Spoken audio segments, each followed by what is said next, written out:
You're on. Hello, Jim, Smoky Lake Maple Products, along with Angela here behind the camera. We are shutting down a Corsair, and we shut down very quick, very aggressively. So take a look inside this Firebox.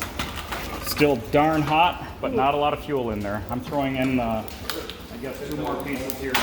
That might be all I do. Take note of my pile of wood here. That's been reserved during my boiling session. I'm finding very small, thin wood. That is something I reserve for the shutdown process. Now look how close we are to being out of sap. That represents about 2 gallons right there. When I say we shut down aggressively, we shut down aggressively. In the pans, we only have 1 1/4 inches of sap. So you guys, when you're shutting down, you can scale your safety level by scaling your sap level up in your pan. You can shut down the same way as me, but you might want to start with 2 1/2 inches or more at first to get used to this process. But the process for us is very specific. We need to get this sap out of the evaporator when we're done boiling. We need to get it outside where it's cold. Most people don't need to do that. Our building is heated. When the sun comes in all these big windows, it can get up to 80 degrees in here during the day. So our sap cannot sit in the evaporator. Typically, I shut down at night and I take the sap out the next day when everything is cooled off. So we have just a quart or 2 of sap left in that head tank. You can hardly even see it. Yeah. You can see that water level right above the fitting of the sight glass. It's just about to disappear. So you don't even have an emergency bucket right now? No. Oh no. Well, you're freaking me out. So right now the sap is out of the head tank. The only sap we have is in this line. Let's look at the Firebox.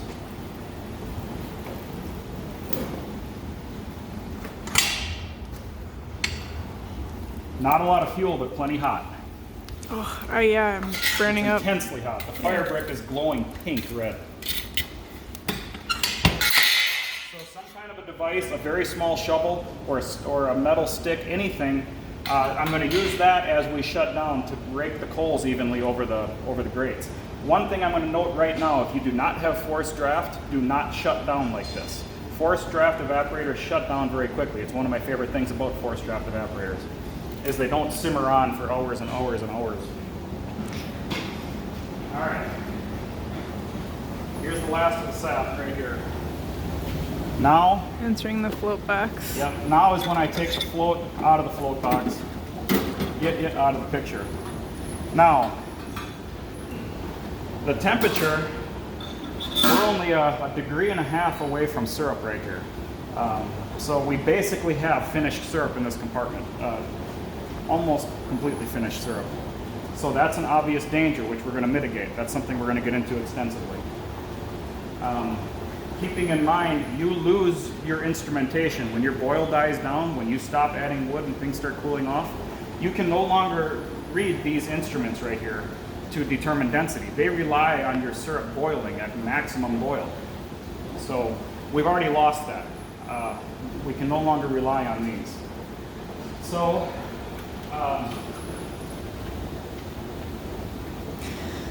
you can stay there with the camera. I'm just going to walk around back, tilt my head tank slightly, make sure there's nothing in there.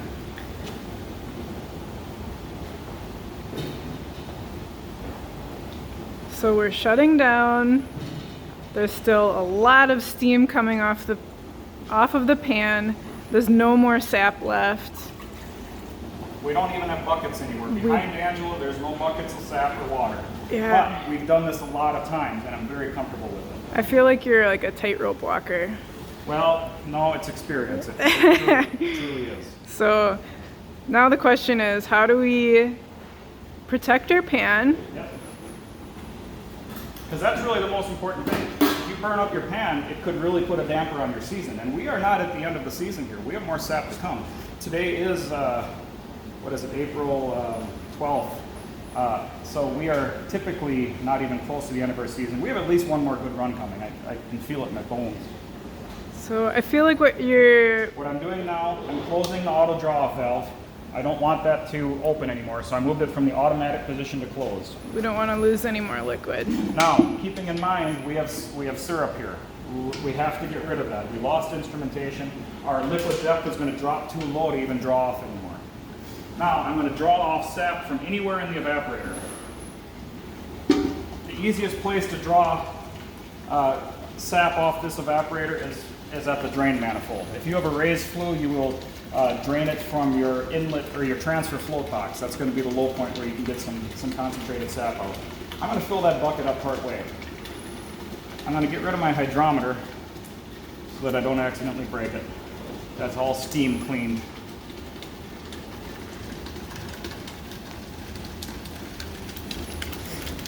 So this is less dense than obviously what's in the front of the pan. That's right.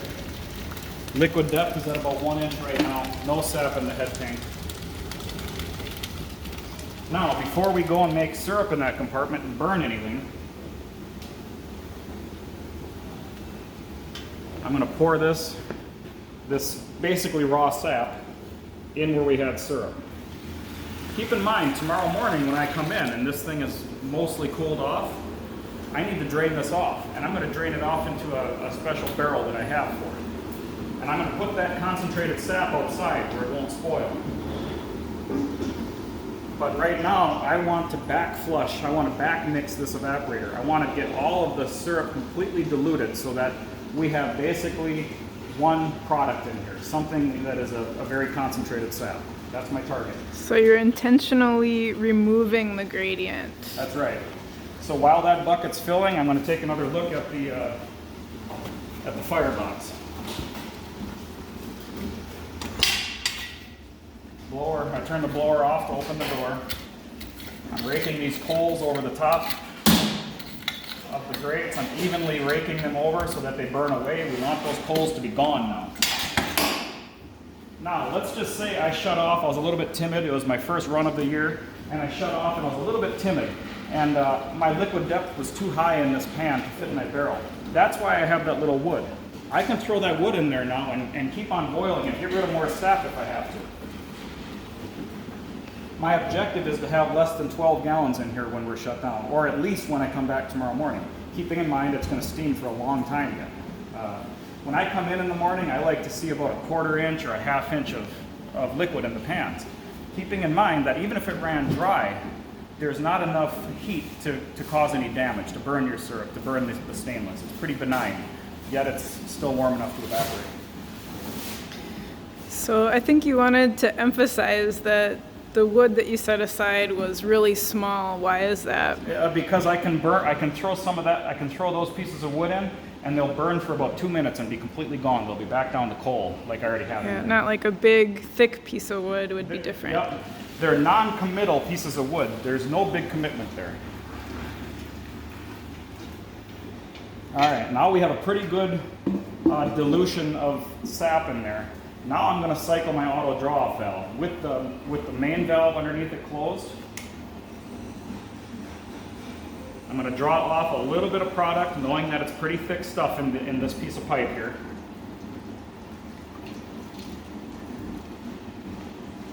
I'm going to get this valve too. See, a little bit of syrup came out of there. Okay, now I'm going to close this manual valve, and I'm going to cycle this electronic valve back and forth a few times just to try to clean the ball of the valve off with this sap, something near raw sap. So the thicker it is, the more likely it is to get kind of gummed up later. Yep, and I'm leaving this valve closed so that electronic ball valve is bathed in concentrated sap on both sides, so that it's not hardening up and freezing in place.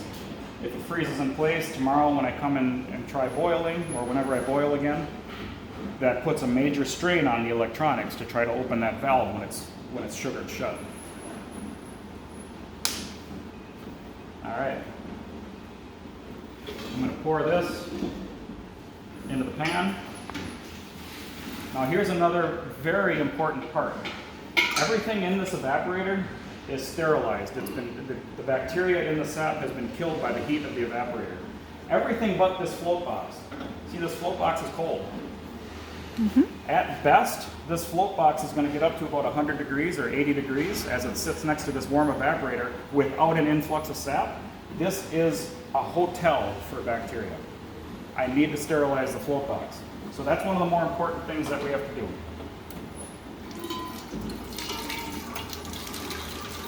So that's why a float box has a drain on it? That's part of the reason the float box has a drain. What I'm doing now is I'm draining the cold raw sap out of the float box, and I'm replacing it with this boiling sap, this boiling concentrate from in the evaporator. This sap is sterile. This sap is now going to flush through the float box, kill all the bacteria in the float box. The float box is pretty much always the starting point for a bacteria cesspool in your evaporator. When you come in and you put your finger in the sap in the float box and you pull it out and the sap is stuck to your finger, that is too far gone. You've lost the contents of your float box and almost definitely lost the contents of the pan too. And it all started right here.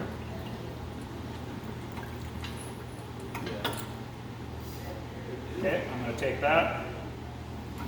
I'm going to pour it back in here. Now keep in mind, Angela says this is like walking a tightrope. For some people it is, but I've done this a lot of times and I've done it on a lot of different evaporators. You can scale yourself up to your own comfort level by simply having a higher depth in your pan at shutoff.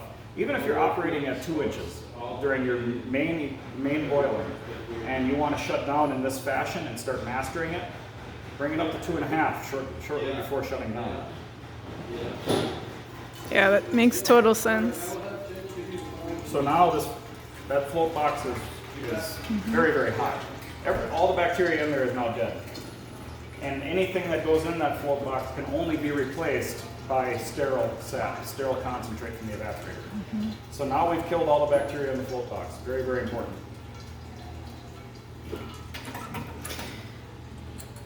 I think what's hard to gauge is how much is it gonna keep steaming after all your coals are gone.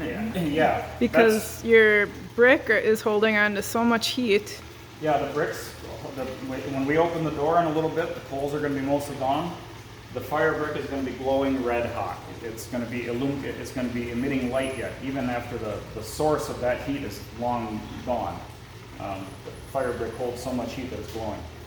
Now I'm grabbing some more sap out of the drain manifold. I'm going to pour at least one more bucket into this front compartment. I just want to make sure that there's no risk of making syrup anywhere in the evaporator.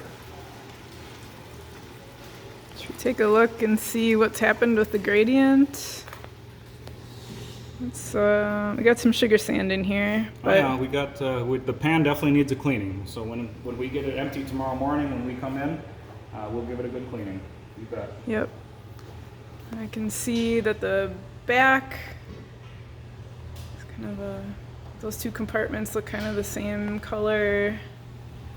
And this is really, I don't think that this is anywhere near syrup anymore in the front. No, it's a full mix now. There's no gradient whatsoever. We've destroyed it. That was our objective.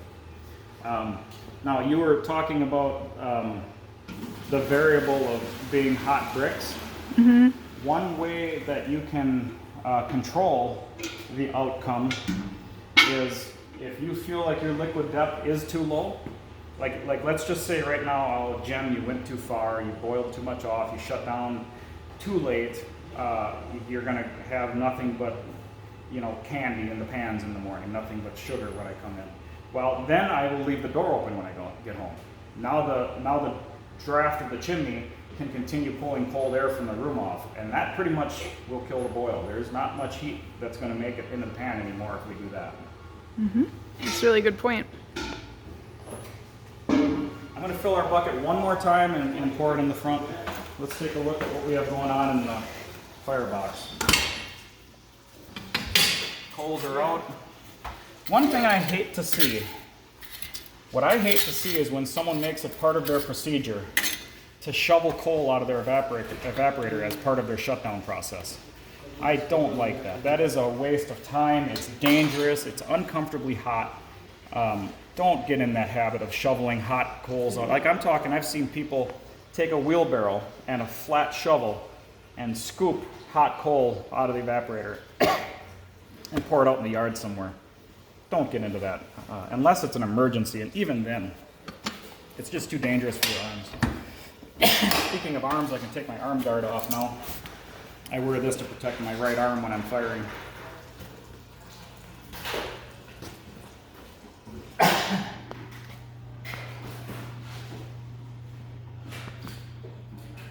And I'm not turning the blower back on. I actually want this to keep evaporating. With the blower running, I'm actually going to cool the pan now. Now that there's no more fuel in there, the blower actually cools the pan off. Now I have the blower off. I want the radiant heat from the fire brick to continue evaporating this for a little bit. So at what point would you get nervous that the liquid level was too low? Well, at this point in the game, I guess as far as I'm concerned, I can leave right now. I figure I have about 3/4 of an inch in the pans right now.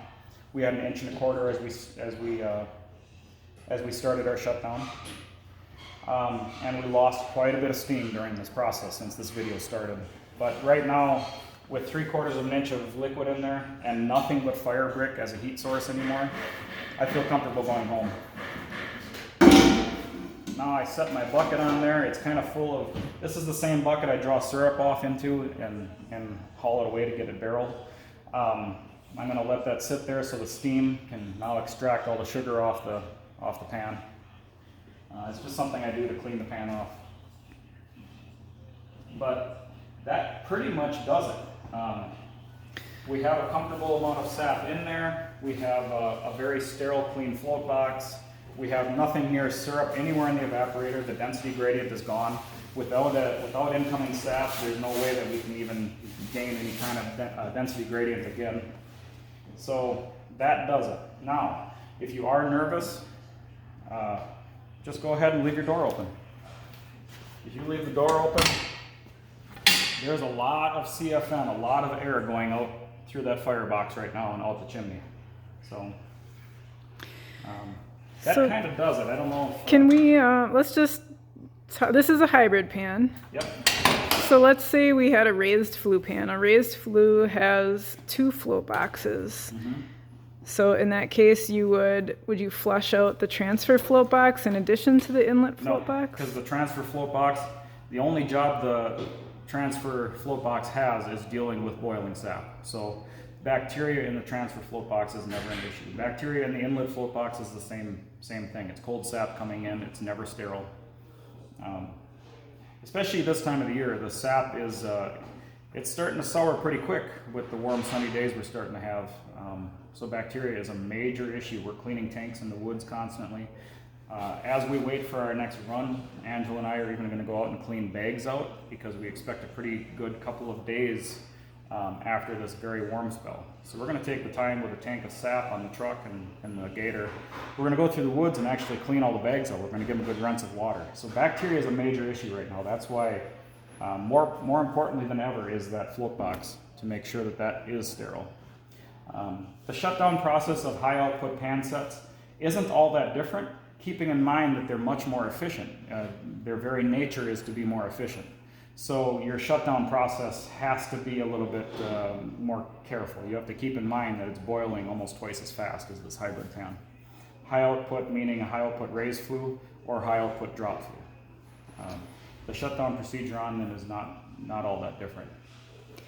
So one other thing that could be different for other folks is if they don't have a auto draw off, maybe they have one of those draw off sight glasses on their draw off, then what would they do?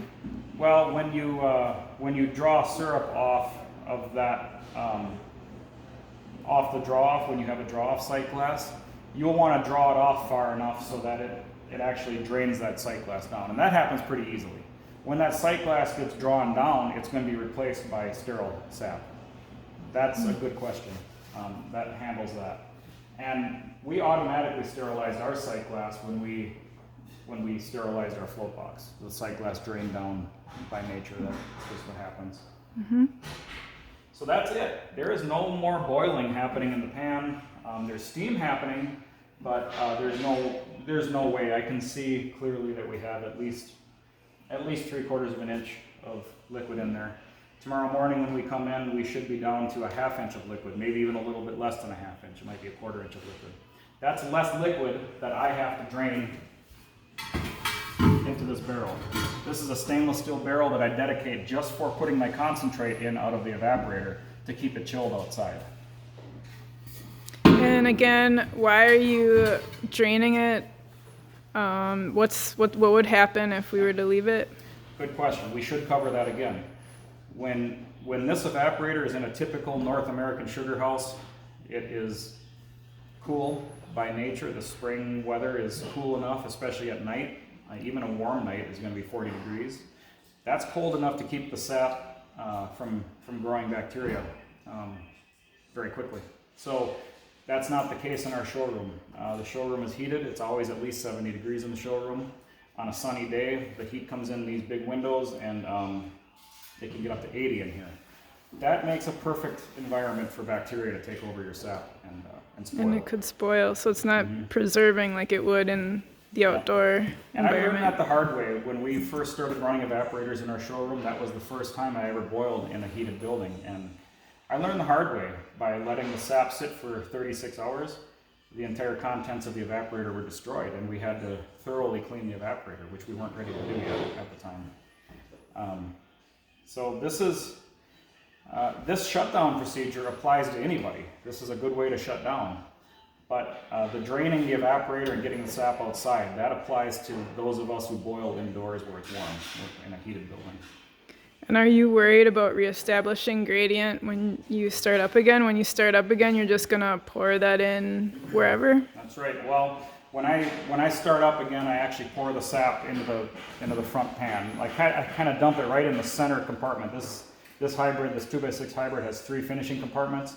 I pour the concentrate in the center compartment while I'm filling the pan with raw sap through the float box. So the two kind of meet somewhere in the middle.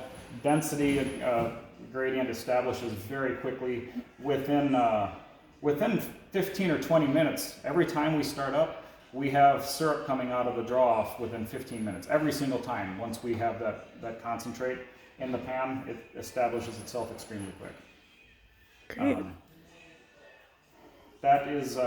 That's one thing we absolutely have to do. We have to back flush that gradient, but I don't see why you wouldn't do that with any system. With a raised flue, of course, you wouldn't be back flushing the entire thing. You'd be back flushing the front pan.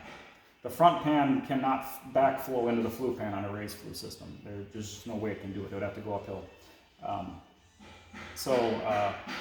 Back uphill, you mean just because there's head pressure in your flue pan? You'll have to get up into the raised flue pan somehow, and the raised flue pan always has a higher liquid level. You just can't get it to go back in there. Right. But you back flush the same way. You're just making an amalgam of density in the front pan. Instead of making an amalgam of density throughout the entire evaporator, you'd be doing that in the front pan only on a raised flue. Cool. Well, this is really interesting, Jim. Yeah, this is a process that I've refined over the years, and we've gotten really good at it, and I hope you guys can take something from it. But number one, don't ever shovel hot coals out of the evaporator. At least never get in that habit. Don't think that that's how you do things. It's messy, it's wasteful, it's dangerous, it's all bad. So don't make that part of your process. If you have to do it as an emergency measure for some reason, let's just say you ran out of sap unexpectedly, or your wife is having a baby, you gotta go, whatever. Even then, I think you should shut down properly in some cases. But don't get in that habit. Don't get in the habit of shoveling out coal out of the firebox. Keep in mind also that this procedure is somewhat specific to the forced draft system. Without forced draft, you have to start this process earlier on, or with much more sap in the pans. If we didn't have forced draft, we'd still have burning wood in the firebox. Not only would we have coal, we'd have burning wood yet. It just shuts down much slower. So also, that's a testament to forced draft on how wonderful it is. Great. And then you can see our temperature in the front pan where we diluted. It's dropping quickly. We're at 180 right now, and that continues to go down. So that's another thing that says, hey, things are looking good. Time to go home.